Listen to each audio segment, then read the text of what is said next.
Wannan shine karo na farko tun da ya ɗare kan karagar mulki a matsayin sabon sarkin Zazzau yake ziyartar fadan gwamnatin jihar Kaduna domin miƙa godiyarsa.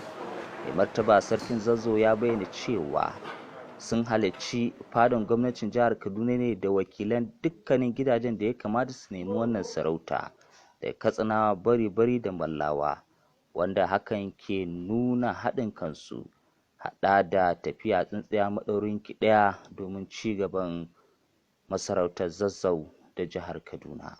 Duk gidajen sarautun nan an zo ana tafe gaba ɗaya, ba abin da wayansu suke tunani ba, saboda muna nan ne a dinke uwa ɗaya uba ɗaya.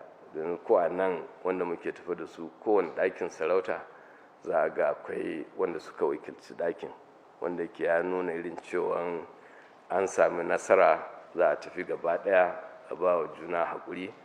Kuma kamar yadda na faɗa, neman sarauta wajibi ne ga duk wani ɗan sarki, halas ne kuma duk burin kowane ɗan sarki Allah ya kaddara mishi wata rana a kira shi sarki. Saboda haka ba laifi ne ga kowa ba in ka nemi sarauta.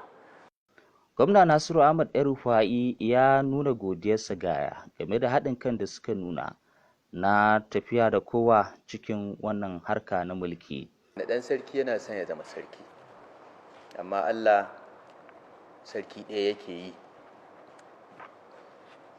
Allah ya amfani ya ƙaddara mu da muke gwamnatin jihar Kaduna, ni da sauran abokan aikina, Allah ya ƙaddara kai ne sarkin Zazzau na 19 na Fulani. Allah ya ja zamanin sarki, Allah ya taya ka riko. Na ji daɗi da mai martaba sarki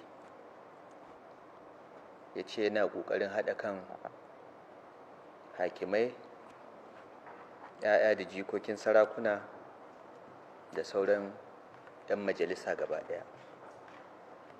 Hakika duk lokacin da aka yi gasa kan wani abu, akwai wanda zai samu, akwai wanda ba zai samu ba. Haka Allah ya ƙaddara. Roƙon da nake mai martaba sarki shine duk abin da ya faru baya a ja layi, a jawo kowa jiki, domin haɗin kai shine zai kawo ci gaba. Sarkin Zazzau Ahmad Nuhu Bamalli ya bayyana cewa zai yi tafiya da kowa cikin lumana da tausayawa da kuma yi matalakawa aiki.